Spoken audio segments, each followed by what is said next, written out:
Hi everyone, got a landscape today. It's all about the light. This is just down the lane from me, and this morning as the sun was rising it's got beautiful light and shadows, so that's what we're going to focus on today. So colours wise, I've got some sky colours mixed up and a foliage colour, raw sienna, permanent rose, cobalt blue, three of our favourites, and then this is a mixture, this aubergine colour. You can't actually see them on the camera. There you go, that's better, you can see them. Raw sienna, permanent rose, cobalt blue, and then this one is an aubergine colour, which is a mixture of permanent rose, cobalt blue and burnt sienna. And it gives you a nice sort of grey aubergine colour, which works really nicely. Drawing wise, nice and simple. So I've gone portrait. You could go landscape if you wanted to. You've got your horizon line, which is slightly sloping, the tree line in the background. You've got this section where you've got some hedgerow and then the fence and the gate just here. Now I want you to focus on making these lines come outwards so you get the feeling of the perspective there working quite nicely. And then I've just drawn some shadows just on the ground here. Got a little public footpath sign here, which you won't be able to see the public footpath because it's silhouetted in the light, so it's quite nice as a feature there. Okay, so we're going to go on with some water in the sky. We're going to come right the way down to the horizon line.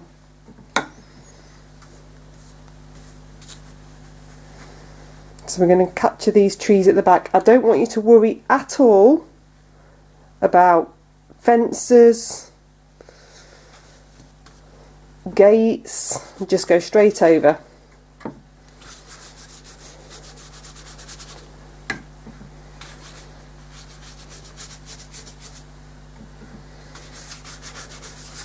Plenty of water.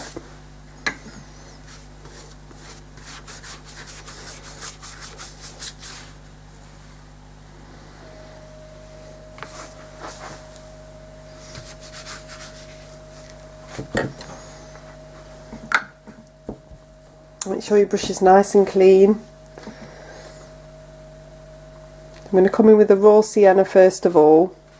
You could use Naples yellow if you prefer Naples yellow. For this, there's such a little amount, it doesn't really matter.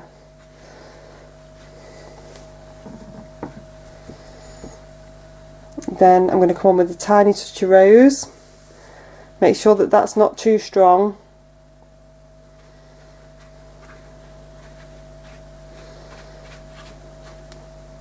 And it's that trick of making sure that the rose is creating that line so that when the blue hits it, it doesn't create that green colour. Mixing with the raw sienna. You want it nice and pale.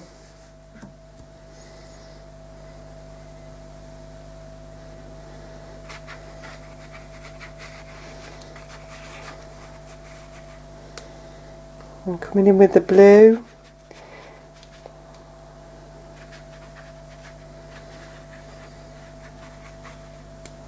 Right, I've got quite a lot of water here, just dabbing a bit off. I can see it running downwards and I don't want that to happen. Rinse my brush. I'm just going to touch back in a bit of raw sienna here. It was just a bit too much of a flow. There's a little bit too much of a flow there as well. I'm just going to dab a little bit off there.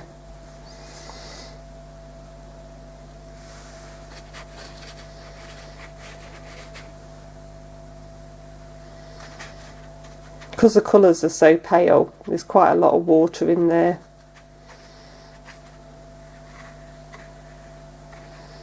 Just spread that round a bit.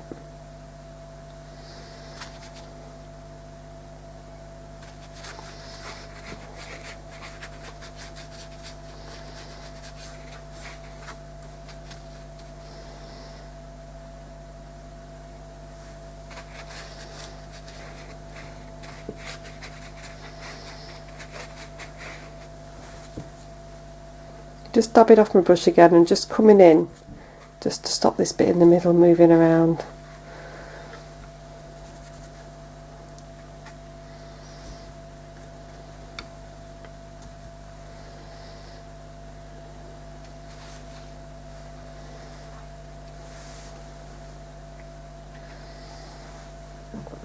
Right, I've still got a bit of intense blue on my palette from last week, so I'm going to bring a little bit of that in at the top.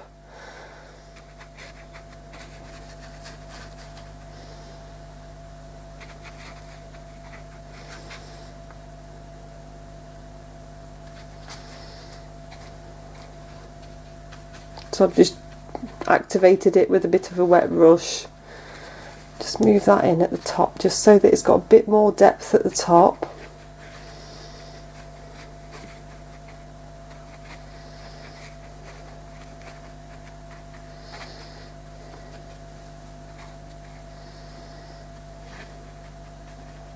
Bring this through a little bit to sort of start to create these wispy clouds.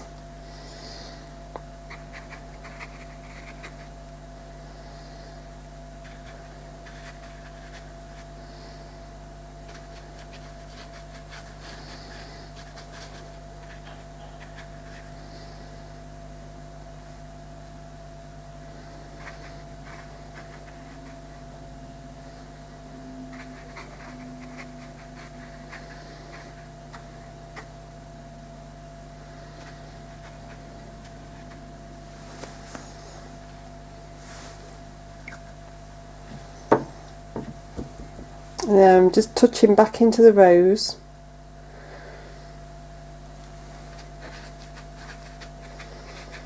I'm just blending that in a little bit as well.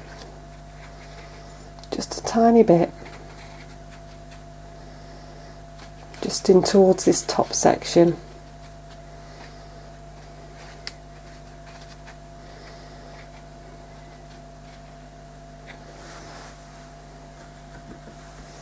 Right, I'm going to swap down to a number 6. Give my aubergine colour a nice stir. And I'm going to start one side and work my way along.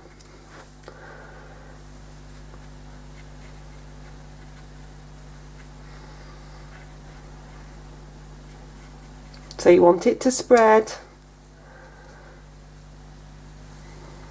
So you get that tree effect.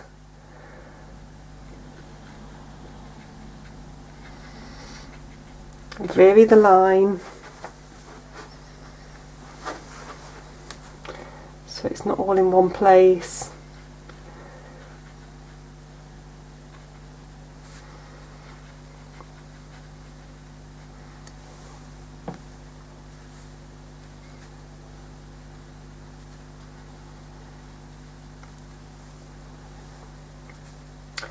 If you're nervous, start at the bottom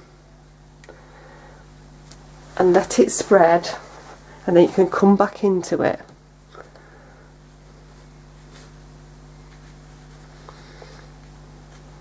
There's a little bit of light, so I'm not going all the way to the edge at this section.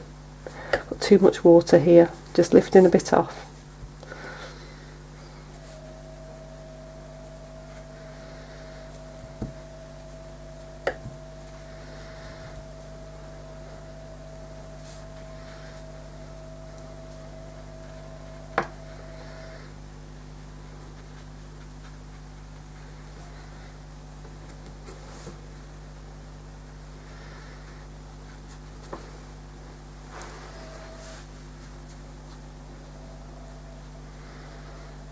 So we're thinking trees, dabbing with the brush, just letting it do its thing.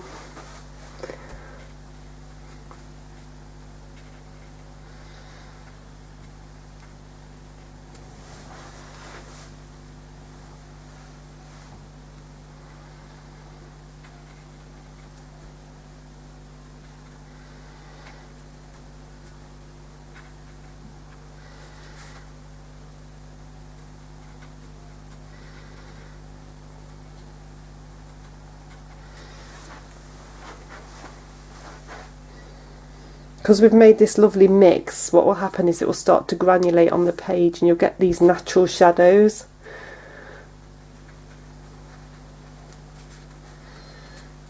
Just appearing.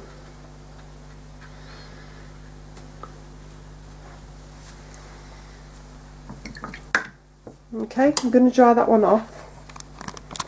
Okay, so I've dried that off and I've got really lovely texture happening on those trees.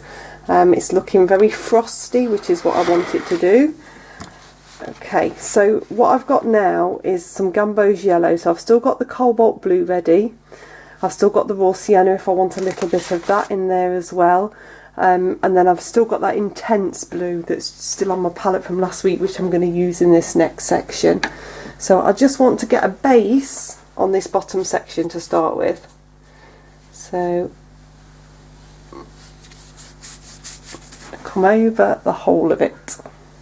Nice and simple today.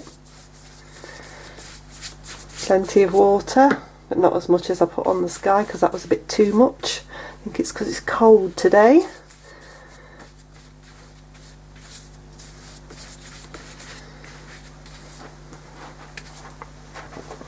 Get this base on. So I've got my round number 10 and I'm coming into the Gamboge.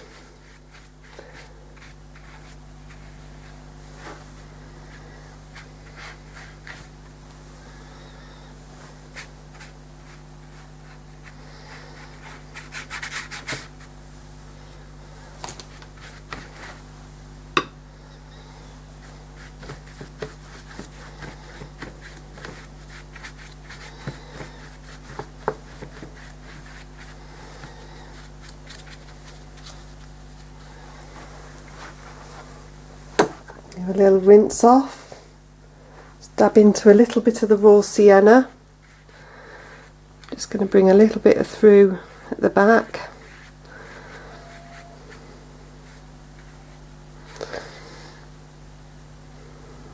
and a little bit through at this sort of bottom of the hedgerow there.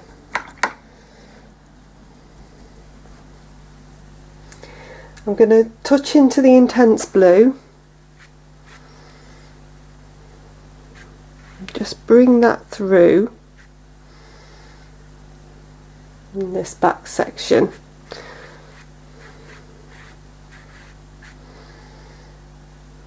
So I want this to be nice and vibrant.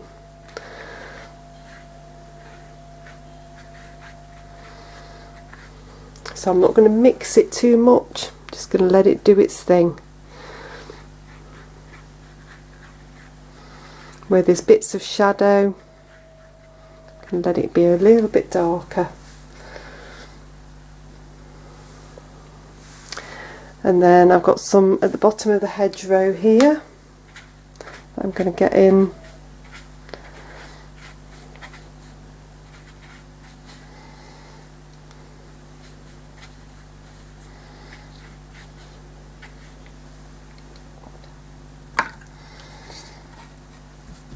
If you don't think it looks green enough, drop a bit more of the Gamboge in. Let it be fluid today and loose. I'm just going to drop a little bit more of the Gamboge in just at the back there as well. Now there's bits of green on this path, and then there's bits of grey brown. We're going to use the aubergine colour to pop some of that in. So again, we're keeping it quite fluid.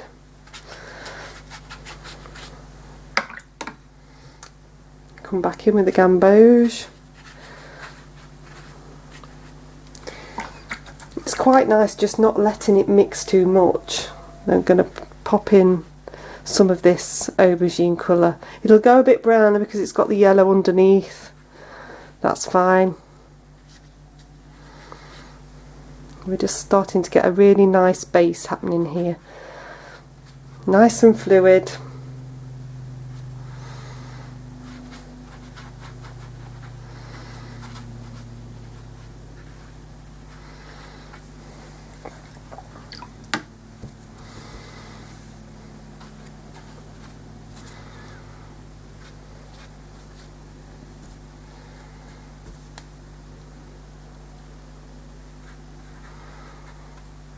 That's plenty for now. Okay, I'm going to dry that off. Okay, so that's really, really dry. What I've done is I've squirted out a blob of permanent rose and a blob of burnt sienna. I'm going to use a tiny bit of sepia ink as well. If you've not got the sepia ink, because I know some of you won't have, then you can just use sepia watercolour. That will work just as well. So I'm going to come into this hedgerow and I'm going to wet the area first, just a little bit, and then my brush is loaded with water and I'm going to start dabbing in. So this is going to look quite bright. You want a spritzer to hand as well, carrying on with the spritzer theme from last week. And then I'm going to come in with some burnt sienna.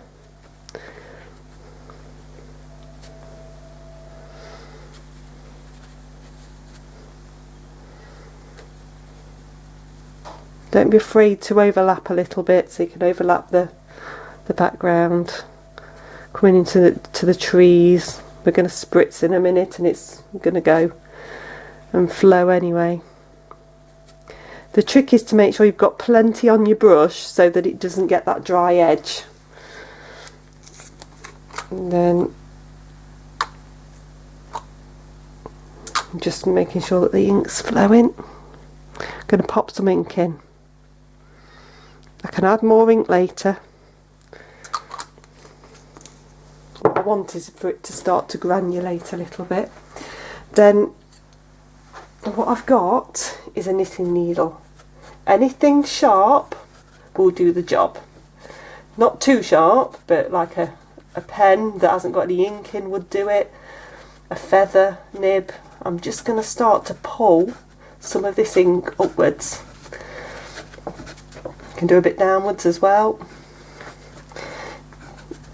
You can do this in sections, so don't feel that you've got to do the whole thing in one go. I'm just doing this one hedgerow and then I'll come across and do the other little bits after. You're better to keep it nice and fluid.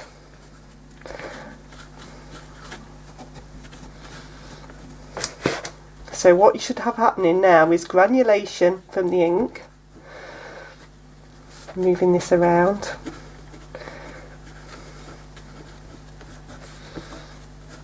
Indenting into the paper. And we're going to spritz in a minute as well. So you can move it across. Try not to think too much. If you think too much, you'll regret it. Just go for it. Hedgerows are all mixed up anyway. You should start to get a really nice effect. And then I'm going to spritz lightly.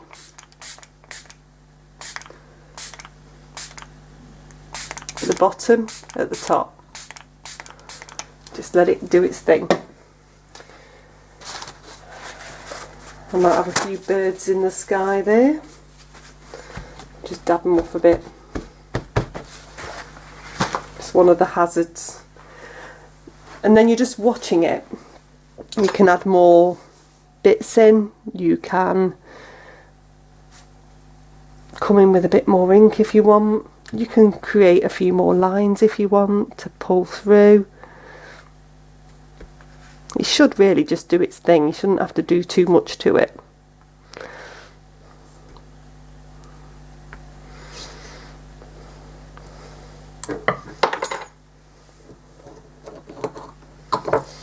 I'm just going to dab into a little bit of more ink.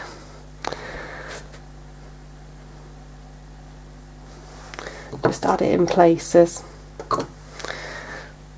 I want to make sure that it's dark enough. I can come back in with a little bit more, but I want that darkness to be there to start with.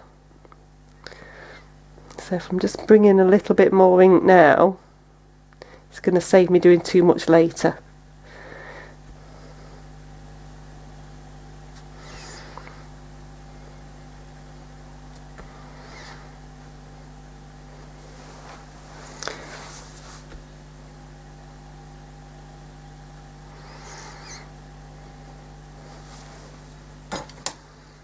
Can pull out a little bit more. I'm not going to spritz anymore. There's plenty of spritz here.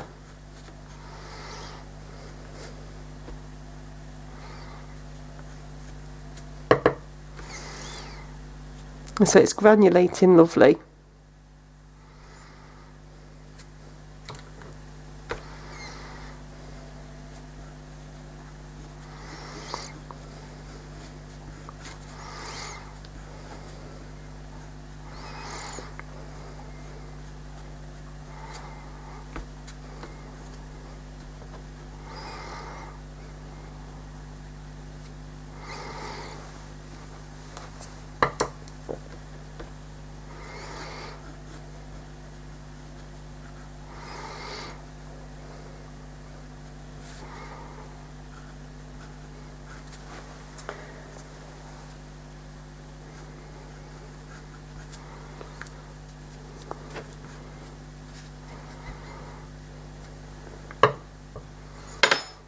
Okay, I'm going to carry on a little bit along here now so I get that same effect. I'm just going to rinse my brush. Just bring in a little water and do exactly the same just on these bottom sections that are coming over. So, rose.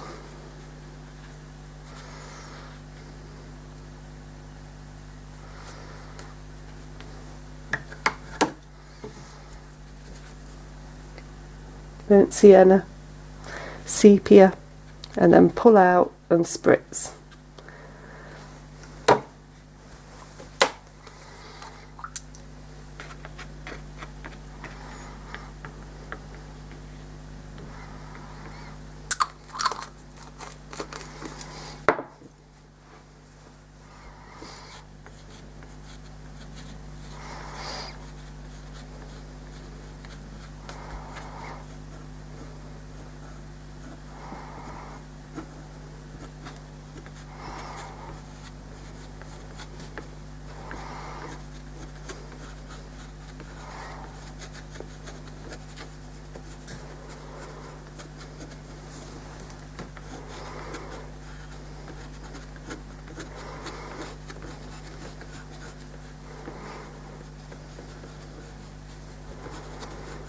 You don't need as much at the bottom this time.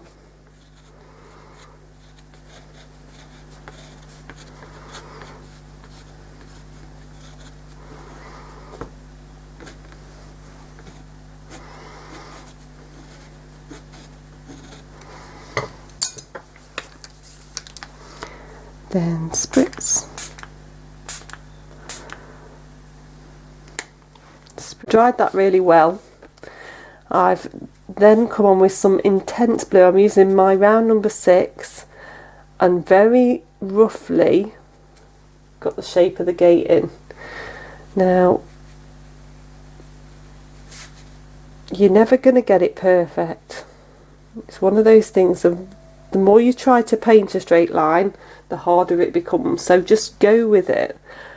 What I've done is I've twisted round so that I can see the tip of my brush. If I can see the tip, I'm more likely to get a nicer edge. So I'm doing the bottom edges. I've done the top edges when I've done the intense blue. What I'm hoping is that they'll join together quite nicely. So we're going for more rustic.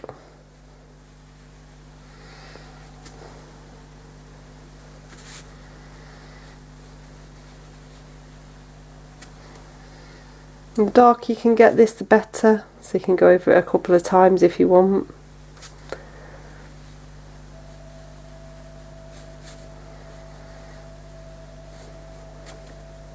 Obviously you can't see as much at the bottom.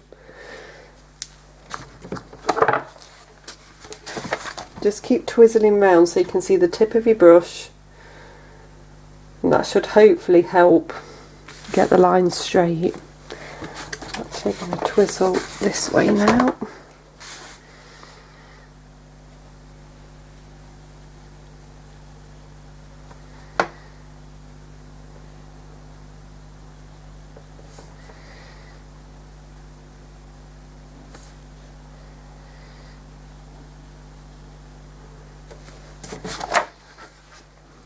twizzle that way, you'll see what I mean about doing either edge.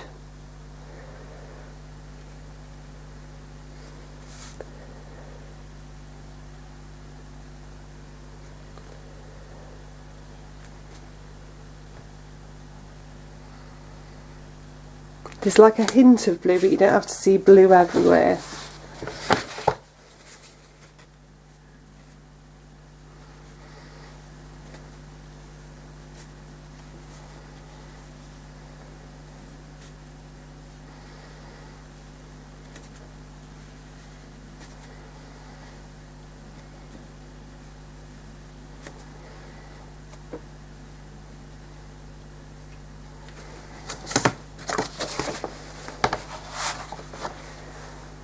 That's that bit on, and then I'm going to come along,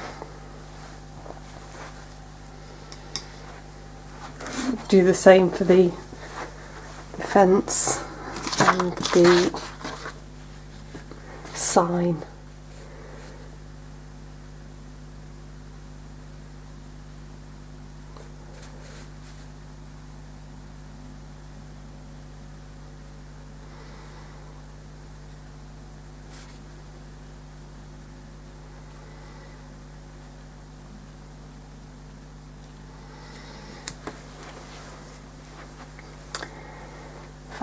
Probably use my knitting needle just to pull that, to get that very fine line there and there on that.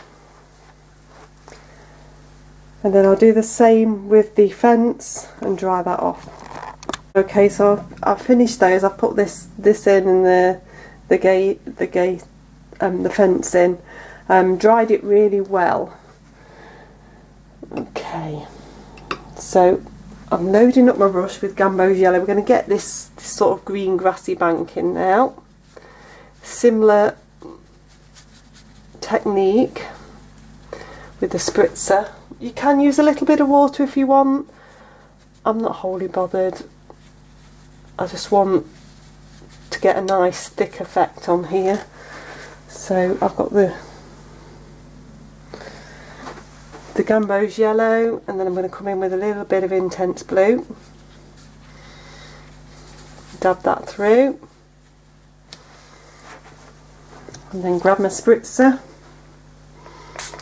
and spritz again.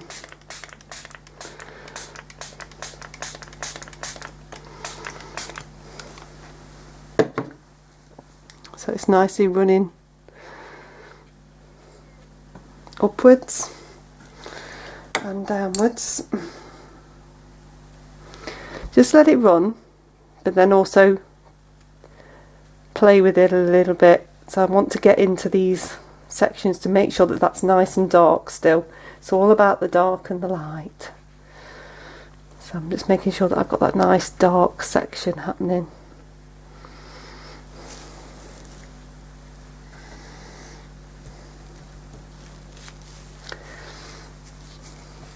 You can use a little bit of sepia if you want to as well. Shall we stick a little bit in? Add a bit of shadow, especially down towards the bottom bit.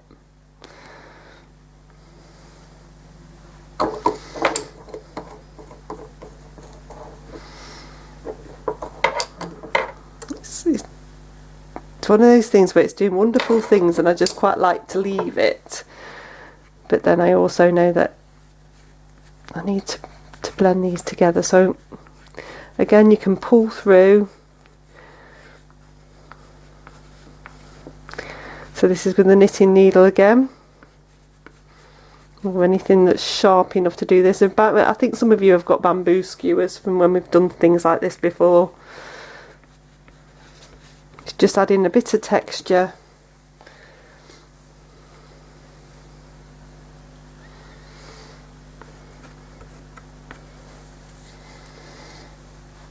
Right, I'm not liking this bit very much. I'm just going to dab some of that off. Just very lightly, and just come back through a little bit. It's just because it's puddled a bit too much there.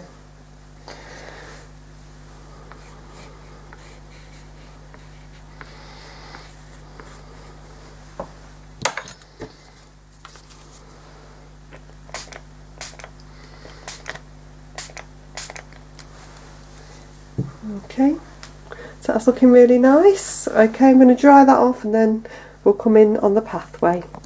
Okay, so I've dried that off well. I've added some water to this aubergine colour, so I've got a lighter version, and I'm going to look at popping this shadow in now at the front. Okay, I'm actually going to use my round number 10 and my wash brush, because my wash brush is going to get this glaze on a lot quicker. So I'm going to keep it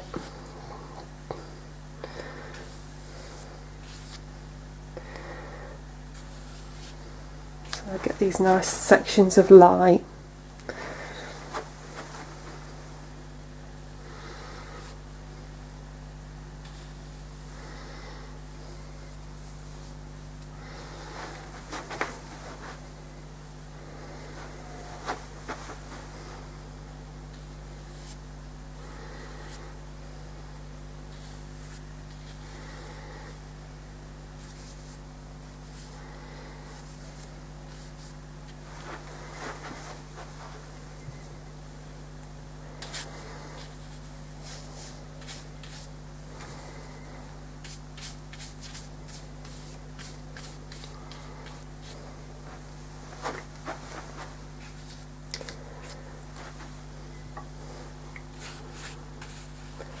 Just come over this grassy bank as well.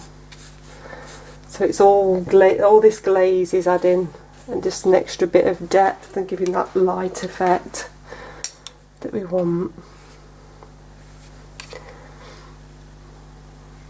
And I'm just going to run through with the brush in places, because this is all sort of dappled light.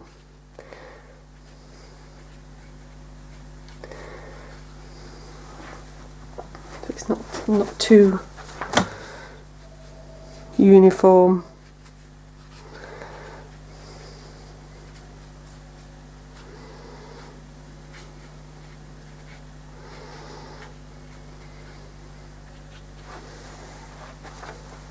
It's working quite nicely.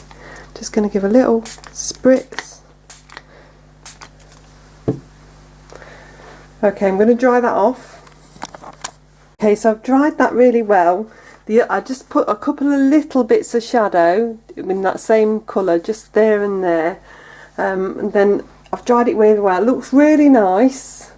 I'm really pleased with it, but I'm just going to use a bit of watered down sepia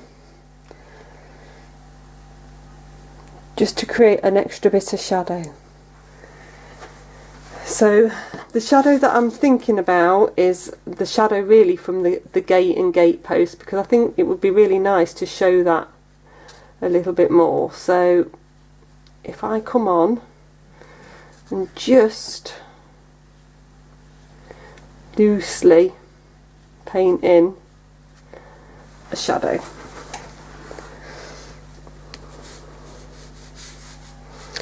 Don't get too bogged down.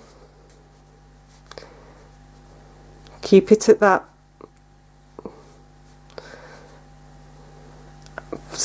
I don't know if it's 45-degree angle, about a 45-degree angle.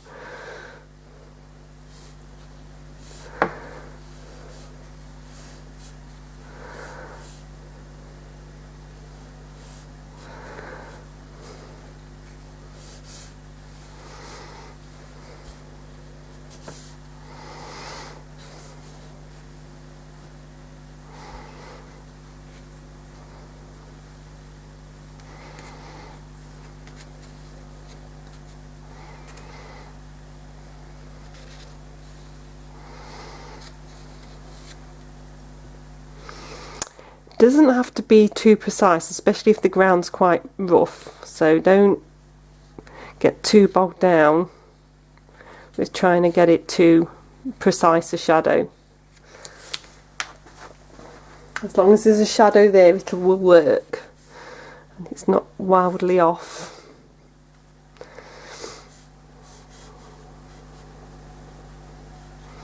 Take a few grassy shadow bits up as well if you want. That works quite nicely.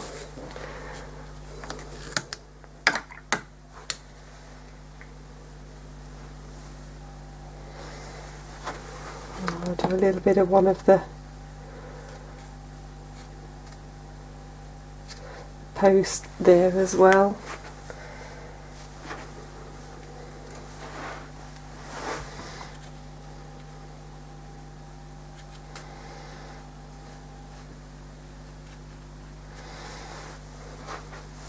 Okay, and dry that off. So I've dried that all off now and I'm really pleased with it. So we're finished for today. Okay, see you next week. Bye.